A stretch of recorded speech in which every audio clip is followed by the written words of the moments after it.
the drone. So this is the Neo 2. It's DJI's newest beginner drone, and it's got LiDAR, obstacle avoidance, gesture control. Huh? How cool is that? But none of this we're using today. See, if you dive into the options, one of the settings is manual mode, which effectively turns off all of these sensors and allows you to have full control of the drone. This is the same mode used by racing pilots and freestyle pilots like myself. And it's my opinion that to do these kind of tricks, you need a powerful, robust, professional FPV drone. I myself like to use the Archetype, which is the drone that I use every day. But in this video, we're going to see how the Neo 2 holds up against this. Also, this video isn't sponsored, so if it sucks, I'm probably just going to tell you that it sucks. Alright, on with the video. So we've got the drone itself and the video transmitter at the back. This part allows you to connect the drone to the goggles and remote. And this is one of many changes that were made to the Neo 2. I hope we don't hit this because this looks kinda delicate. Another thing I noticed is the physical size. The Neo 2 is a lot bigger, and normally the bigger the drone, the more stability you get, and this is a good few centimeters bigger. The props are also this weird shape. As far as I understand, this makes them more powerful and also stops that screechy sound that the old Neo used to make.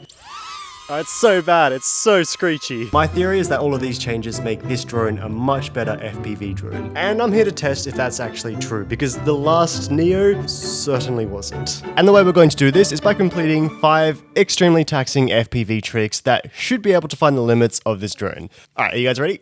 I'm ready, I'm hyped, let's get flying. Now I will say that the tricks that we did in the Neo 1 video, they were a lot more basic. However, being the Neo 2 video, and this drone is supposed to be quite a bit better, we're going to try a lot harder tricks in this video. And the first trick on that list is called Rubik's Cube. Alright, so let me show you what the Rubik's Cube is supposed to look like. Also, ignore my extremely dirty car.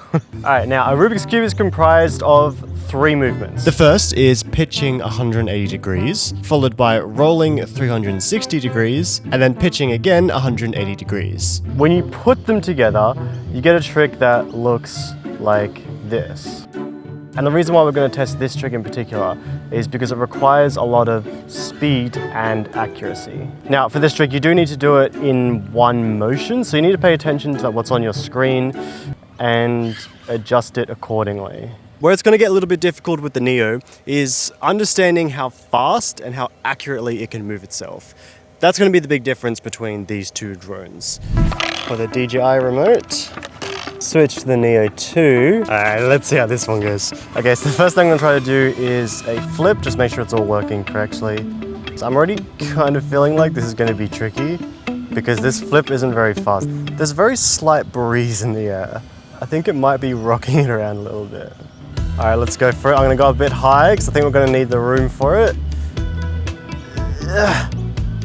Hey, that was it. That was pretty good. I'm counting that. Actually, I'm not even just counting that. That was not too bad. A little shaky. I'm not really sure if that's the drone itself or the fact that it's got rubbers here to hold the camera. Either way, that was all right. So the next trick is a trippy spin. If this is anything like the Neo 1, I'm probably not gonna like doing this. Where's the drone? Where did I put it? Oh. Now the best way to think of a trippy spin is it's essentially a reverse orbit. So instead of facing in towards the object, you're facing out towards the object. And it's for this reason that the higher you have your camera angle, the easier it's going to be. So I always bump it up a tad when I'm doing this trick. So you go up to the top and then you rotate it around and then you just do a reverse orbit. Bro, I don't know if the Neo can do this. Now the advantage that the Neo 2 has, it's got an adjustable camera right there. So once we get up high enough, then we can adjust the angle. All right, let's give this a go. That's incredibly high. Okay, and then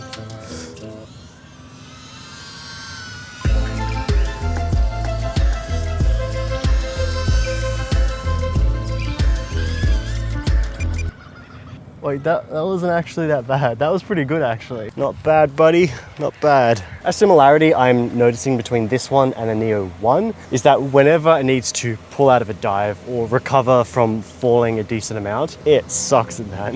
It gets really bad prop wash, which is when it's shaking as it's descending. And that means it can't put down power as it's doing that. And this is largely the reason that it crashed at the end there. But hey, other than that, That was a trippy spin. That was a proper trippy spin. All right, so we're going to the next location. This place has a bridge, so any flipping tricks or anything where we have to kind of gap something, that's what we're doing here. You know what's kind of mildly infuriating with FPV? Every time you go out flying, you need a giant backpack on you, just with all your tools, all your batteries, remote, goggles.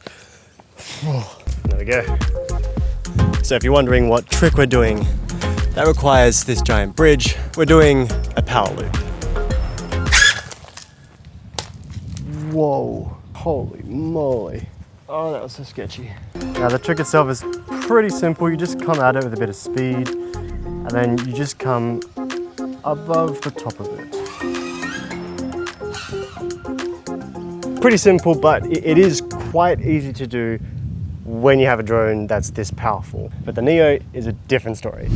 All right, let's get started with this. Now, if I've learned anything from last time, it's to hold the power as I'm going up on the other side to make it all the way around. Ah, yes, updating the battery. It's not really something you see with a normal FPV drone. All right, let's go for it. Right, let's give it a go. So we're gonna come at it from here, get some speed. I don't know if this counts as speed. Accelerate up.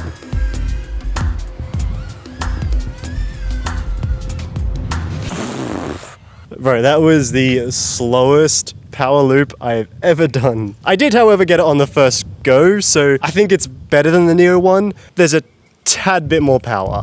Not that much though. But all right, let's move to the next trick. All right, next trick, Matty flip. So let me show you what this looks like on the archetype first.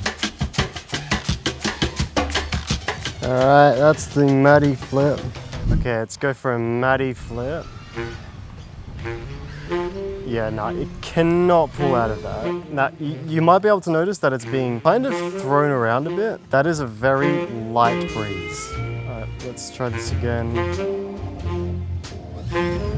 Once again, we crashed, which is better than the Neo 1 video where I pretty much totaled the drone twice, but it does seem like the Neo 2 was able to take a beating because for the next 20 minutes, I repeatedly smashed it into the ground. Until finally... Oh my gosh. After all that, we're counting that one.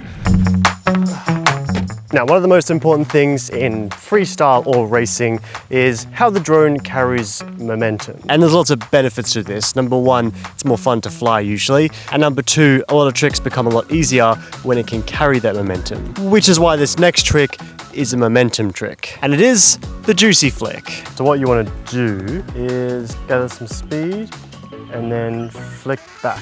So that's a juicy flick with the archetype. Let's see how the Neo 2 goes.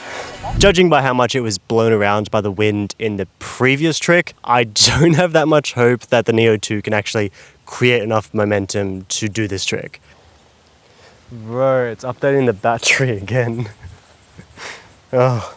While the drone is updating, I think the issue with the Neo is that because the computer on it is always trying to figure out where you are and how to fix itself and reorientate itself, it always feels like it's fighting you when you're trying to do a movement. Even if you do a very simple flip, it's always trying to stay level and always trying to go slowly. So when you start doing freestyle tricks like this, it's fighting you every step of the way. So that's its biggest issue, and it's not much you can do, I guess.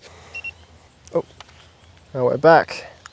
Alrighty. Just like the previous tricks, the same issue of being able to hold itself up were very prevalent here. I mean, look at this. I do the flip and look how much time it's got to recover, and yet it still doesn't. The lack of ability to recover from any drop is really annoying.